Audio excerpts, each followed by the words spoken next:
জানাচ্ছি আপনাদেরকে। আপনারা জানেন যেভাবে উত্তপ্ত বাংলাদেশ এবং সেক্ষেত্রে আন্দোলনের জেরে উত্তপ্ত অবস্থা, অগ্নিগর্ভ অবস্থা বাংলাদেশের, সেখানে ভয়াবহ অভিজ্ঞতা পরিবহন কর্মী। দুদিন আগেই বাংলাদেশ থেকে একটি বাস আসছিল ভারতের দিকে, আর সেই বাস লক্ষ্য করে ছোড়া হয় ইট পাটকেল। কোনোভাবে অ্যাম্বুলেন্সে করে যাত্রীরা এদেশে আসেন, বাসটি বেনাপোলি থেকে যায়। আর এই বাসের বেশিরভাগ যাত্রী ছিলেন বাংলাদেশি, যারা চিকিৎসার কারণে ভারতে আসছিলেন। তারাও বাদ গেলেন না এই আক্রমণের থেকেও। এ কেমন আন্দোলন?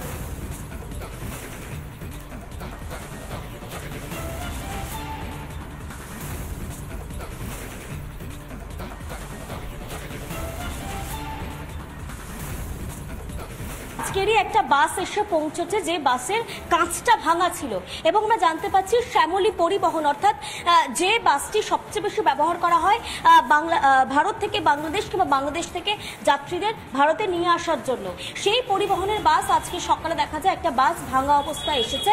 এবং আমরা জানার চেষ্টা করেছিলাম ঠিক কি হয়েছিল বাসটার সঙ্গে, যদিও সেইটা জানতে গিয়ে আমরা বেশ কিছু ঘটনার কথা জানতে পারি। এখানে শ্যামলী পরিবহনের কাউন্টারে যিনি বসে আছেন তার সঙ্গে একটু কথা বলবো।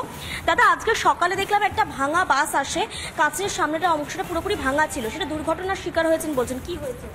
ব্যাপার হচ্ছে ওপাশের সাথে ওপাশের ইন্টারনেট ব্যবস্থা পুরোপুরি বন্ধ আছে, আর সকালবেলায় যে বাসটার শিল্ড ভাঙা ছিল ওই বাসটার সাথে কথা, বাসটাও এখানে বেশিক্ষণ দাঁড় করাতে পারেনি যেহেতু এরকম প্রবলেমের জন্য। যতদূর সময় আন্দোলনের মুখে এখনো পরিষ্কার জানতে পারছেন, আমরা এখনো জানতে পারিনি, কোনো যোগাযোগই ওপাশের সাথে করা যাচ্ছে না আমাদের। আপনার খালাসির সঙ্গে কথা বলার চেষ্টা করছেন? হ্যাঁ, চেষ্টা করছি, কিংবা অ্যাটেন্ডার যে থাকে গাড়ি তাকেও ফোন করছি, ফোনটা এখনো ঢোকেনি ওনার নাম্বারে। আজ থেকে দুদিন আগে যে বাসটা হয়েছিল আমাদের সৌহার্দ্য গাড়ি, ওটা ডাইরেক্ট বাস, ওপাশে ওই আন্দোলনের মুখে পড়েছিল। প্যাসেঞ্জার কোনো মতে কিছু প্যাসেঞ্জার দিক দিয়ে বেরিয়ে গেছে, আর কিছু প্যাসেঞ্জার অ্যাম্বুলেন্সে করে ওপাশ থেকে এসে এমার্জেন্সি আসার পরে আমাদের পাশে আসে। ওনারা তো খুব ভীতু অবস্থায় ছিল, ভয় অবস্থায় ছিল। আমাদের এসে বলছে দাদা আমরা এখান থেকে যাব, আমাদের কি কোনো রকম অসুবিধা হবে কিনা? আমরা বললাম যাই না, যেহেতু আপনি ইন্ডিয়াতে চলে এসেছেন আপনাদের কোনো প্রবলেম হবে না, আপনাদের কেউ কোনো রকম ক্ষয়ক্ষতি হবে না, সেফ আছেন আপনারা। বেশিরভাগই মেডিকেল আসে আমাদের, যেহেতু ডাইরেক্ট বাসে মেডিকেলে আসা বাস আমাদের রিপোর্ট হয়ে গেছে, যেটা চিটাগাং থেকে আসছিল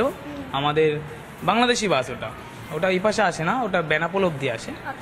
ওই বাসটা নাকি আশেপাশের থেকে পাথর টাথর ছুঁড়েছে, ইট ছুঁড়েছে, ওই জন্য ওই বাসে প্যাসেঞ্জারগুলো আসতে পারেনি, ওইটুকুনি শোনা গেছে। তাছাড়া নেমে গেছিল, হ্যাঁ ওইটুকুনি শোনা গেছে, তার বেশি আর কিছু আমাদের কাছে কোনো রিপোর্টই নেই।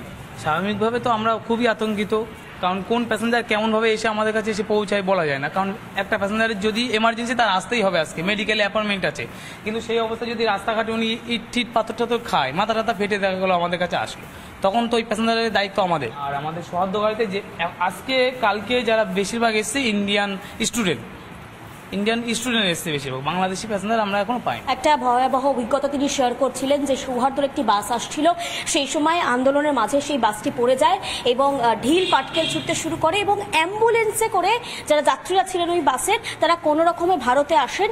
এবং ভারতে আসার পর এই বাসে যখন যে বাসে ছিলেন সেই অফিসের মানুষরা আসেন, বিএসএফ যায় এবং তাদেরকে জানান যে আপনারা সেফ আছেন, আপনারা নিরাপদ আছেন, আপনারা ভারতে প্রবেশ করে গেছেন। এই যে বাস শ্যামলীর বাস রয়েছে, সৌহার্দ্য, যে বাসগুলো আমরা জানি, এবং আরো একটা পেছনে বাস দেখতে পাচ্ছি, আমি একটু দেখানোর চেষ্টা করছি।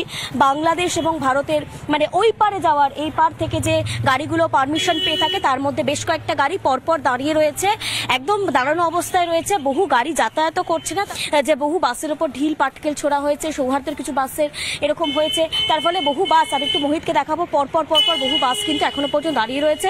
যাত্রী সংখ্যা একেবারেই কম, এবং তার মধ্যে আশঙ্কার রেশ তো রয়েছে, তার কারণ ইতিমধ্যে ঢিল পাটকেল ছোড়া বা সেই বাস ভাঙচুর করা, একটি বাসে আগুন লাগানোর খবর, বহু রিপোর্ট এসে পৌঁছতে পারছে না। তার কারণ বেশ কিছু রিপোর্ট তারা জানাচ্ছেন যেহেতু ইন্টারনেট কানেকশন কাজ করছে না, যোগাযোগ ব্যবস্থা পুরোপুরি ভেঙে গেছে, জরুরি অবস্থা চলছে, বহু রিপোর্ট তারা একেবারে পাচ্ছেন না, এমনটাও কিন্তু বাসের কাউন্টার থেকে, শ্যামলী পরিবহনে একদম কাউন্টার থেকে আমরা জানতে পারছি। একদমই যে ছবি আমরা দেখলাম, ভয়াবহ অভিজ্ঞতা। সত্যি কথায় দুদিন আগে বাংলাদেশ থেকে যে বাসটি ভারতের উদ্দেশ্যে আসছিল সেই বাস লক্ষ্য করে ইট পাটকেল ছোড়া হয়, আর সেই বাসে বেশিরভাগই ছিলেন রোগী যারা চিকিৎসার জন্য ভারতে আসছিলেন, আর তারাও কিন্তু রেহাই পেলেন না আন্দোলনকারীদের রোষ থেকে। আর আমাদের প্রতিনিধি বাস মালিকের সঙ্গে কথা বলেছিলেন, ঠিক কি ছবি উঠে এলো দেখাবো আপনাদের।